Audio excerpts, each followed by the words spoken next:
You know what? I'm just going to have to think ahead to the summer. And instead of thinking about the winter weather, I'm thinking ahead to the Wisconsin State Fair, which if you joined us last week on the live desk, we found out some of the headliners. I was very excited about one in particular.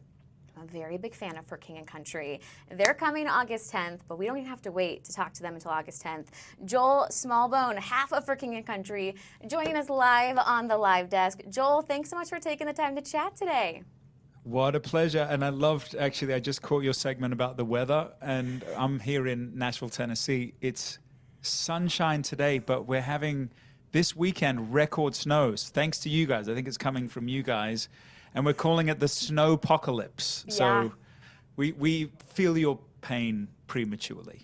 Yeah, well, we also feel your pain. You know, it's funny, I'm from Chicago. I've lived in Wisconsin before, Joel, but I lived in Greenville, South Carolina for a few years, and I remember how snow and ice, like, shuts down the world. Oh, completely. There's literally, there'll be 2 inches of snow, and they'll be like, we're out. Yes. By the way, Chicago, only city I've walked outside during the winter, thought I might die. It got so cold if I didn't get inside. So yeah, it happens. It gets that way, and it's not even being dramatic sometimes. That's why, let's not talk about the winter. Let's look ahead to summer. No, let's talk about more serious things.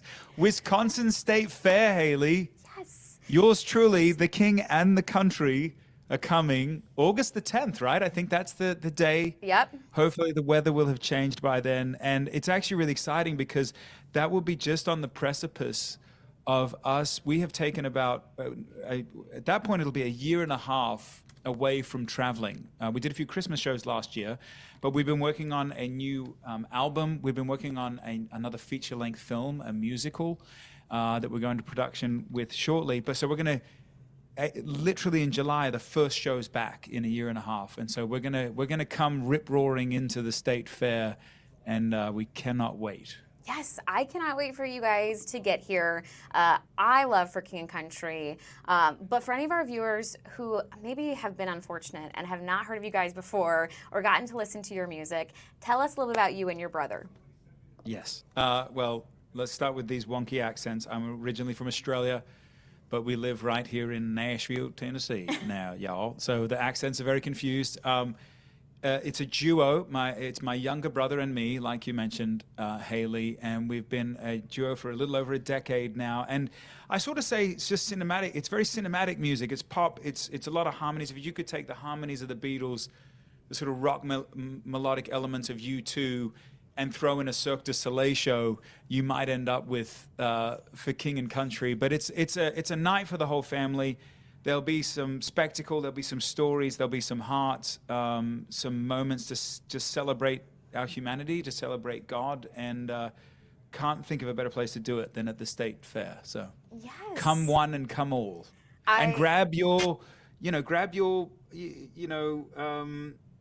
fried Snickers, or whatever curd. They are as well. It's gotta be a cheese curd in Wisconsin, right? Oh, all right. Grab your cheese curds and the cheese heads. Yes. Well, I'm from Chicago, so I'm not going to wear the cheese head. I'm a Bears fan. Sorry. But that's okay. Keep that between us. Joel, I was trying to think of my favorite For King and Country song, and I realized that's a really hard task. I love Joy.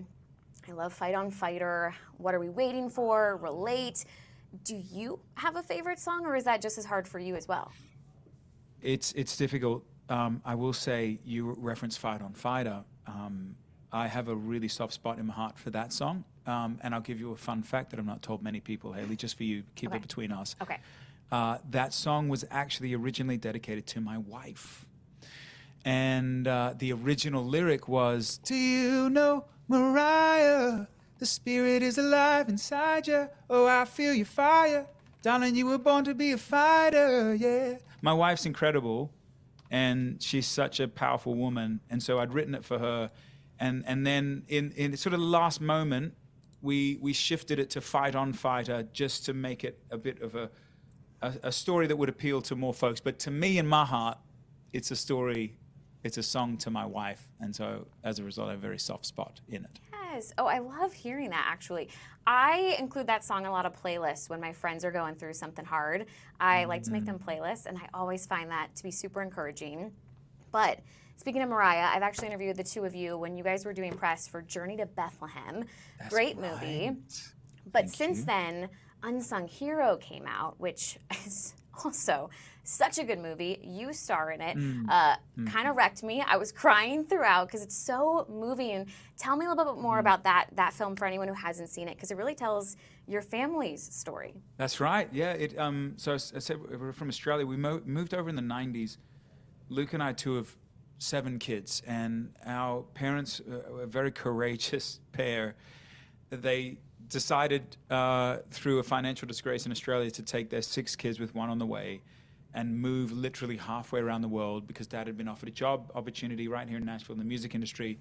We arrived, the job fell through, and we found ourselves sleeping on beds made out of clothes, and all we could do, literally, Haley, is just pray. And we saw really miraculous intervention, which is the reason I'm, sitting here speaking with you today. Our sister, Rebecca St. James, became an artist through that. Dad needed cheap labor, so we became the Australian version of the Von Trapp family. We became the road crew. And that's where Luke and I really learned the art and the craft of live performance. And so we were able to put that all, thanks to Lionsgate, in cinemas. It was the #2 movie in America in 2024 the week it released. And spoiler alert, I play my dad in the film, for those that haven't seen it. And that was just such a profound experience. The jacket I wore was his jacket from 30 years ago. And so, yeah, profound creative endeavor for us, no doubt. Yeah, absolutely. I highly recommend taking the time to watch it. Such a good story. Your sister, as you mentioned, Rebecca St. James, is a part of that movie. So my next question is, how did you guys come up with the name for King and Country? Because the first time I saw you and your brother, you were opening for your sister. At the time, I think you still went by Joel and Luke. That is correct. Yeah, we were the OG Dan and Shay, Joel and Luke. We'd always felt like this whole idea of the band was bigger than just the 2 of us, and we always wanted something that carried purpose and had a point to it. And so we ultimately were in the studio, as these things tend to happen. It's all last minute. We were working on putting the finishing touches on our first studio album. And I had walked into the studio with the phrase "All the King's Men" from the nursery rhyme as some kind of band name. And our producer actually was the one that swung around his chair and he said, "What about the phrase for King and Country? It's this British mantra. If you ever watch like Downton Abbey or the live action version of The Lion King, Zazu will yell, 'Yeah, for King and Country.' It became this phrase as people were charging into battle to believe for what they believed, to stand for something greater than themselves. They would chant for King and Country. And we thought, man, what a cool sort of allegory for this band, for God, for the people. This is why we do what we do. And it's stuck. So you can't get rid of us now, I suppose. No, we can't, and we do not want to. So I'm also curious, because we're obviously talking to you since you're playing the Wisconsin State Fair. How does it feel to get to bring, Christian music to these big secular events, these fairs, these rodeos, and things like that? Oh, man. I love that you asked that. Look, faith is, at least the way I see it and the way we see it, it's an invitation, right? It's not a club. It's not exclusive. It's inclusive. It's come one. Jesus' whole mantra was like, come one, come all. Like he was the first one to be there when someone was hurting, the first one to be there when someone had failed. And look, we're all failures in our own way. We all need grace in our own way. And we've been given a lot of grace, Luke and me and my family. And it's a real honor to sing these songs, to cheer people on, songs about God, songs about love, songs about life, and under the banner of Jesus. And so while people you can see the Ferris wheel off in the corner, and people, like I said, have got their fried Twinkies, and we get to sort of meet them as everyone walks in with their hopes and their hurts, and we get to have this moment together to reflect, to cheer each other on, and to point people heavenward. It's a real kind of beautiful opportunity, and I'm proud of it, and I'm proud of this country. I'm proud that we live in a time and a place where we're free and able to share these types of messages. It's not that way around the world in some other places. And so, yeah, really proud. And I hope people feel like we just give them a big bear hug, and cheer them on is kind of the heartbeat for Luke and me. Yeah, absolutely. I will say tickets are selling very well. So I think there's definitely a lot of interest for when you guys are That's here good news. in Thank August. God. Yes, yes. I was like, oh, I need to grab mine soon because they're starting to go. But should we talk World on Fire? New single? Let's talk World on Fire. Yeah, new music. By the way, I mentioned we work on some new music, which will ultimately be a wider project. But the first song out of the gate is a song called World on Fire that we released towards the end of last year. And it's kind of this new, we're going to call it For King and Country 2.0 moment for Luke and me, taking some time off, time to reflect, and time to sort of gear up for this new season. We shot the music video in the Dominican Republic and it has this real kind of world beats sound.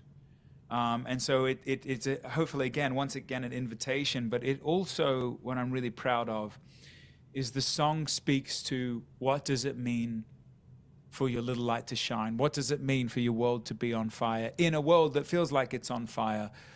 For something and someone greater than yourself. And we got to play it at some of these Christmas events we did last year. And it was the first time we'd played it live, Haley, and it literally, no pun intended, but went off like a house on fire. And so we can't wait to bring it to Wisconsin, in a few months from now. And I think you'll just have a blast. It's a real you want to dance and tap your feet and once again kind of cheer you on through life through this song. Yeah, absolutely. Speaking of putting songs on playlists, that's on my workout playlist. I love running to that one. It's like a good cadence. I don't know. It keeps me going when I want to throw in the towel. Well done. I'm glad we could be there for you. Thank you. Sing to you during that moment. I appreciate it, Joel. I really do. I appreciate you taking 10 minutes here to chat with us. We clearly have so much in store with For King and Country coming up this year, but we are so excited that you'll be here in Milwaukee come August. But again, thanks so much for taking a couple minutes here and chatting with us on the live desk. Brave the weather, guys. The sun will shine once again soon. And pray for us this weekend because the snow apocalypse is coming. We'll focus on Wisconsin, and our thoughts will be in Nashville with you guys as well. Thank you. All right, it's a plan, Joel. So much fun to get to chat with him here. I do want to throw up the information for the show very quickly because I feel like a lot of you guys are going to want to see this one. Let's see. I feel like Delaney and I are working at the same time against each other because I can't. Delaney, you're going to have to pull it up here. There we go. For King and Country will be here August 10th. That is a Monday. They'll be at the main stage at Wisconsin State Fair. Prices are $60 to $80. They went on sale Friday, you guys. I'm telling you, they are selling so well. So if you have any interest, I would grab those tickets sooner rather than later. I think it's going to be an excellent show. So glad Joel could join us here to preview that.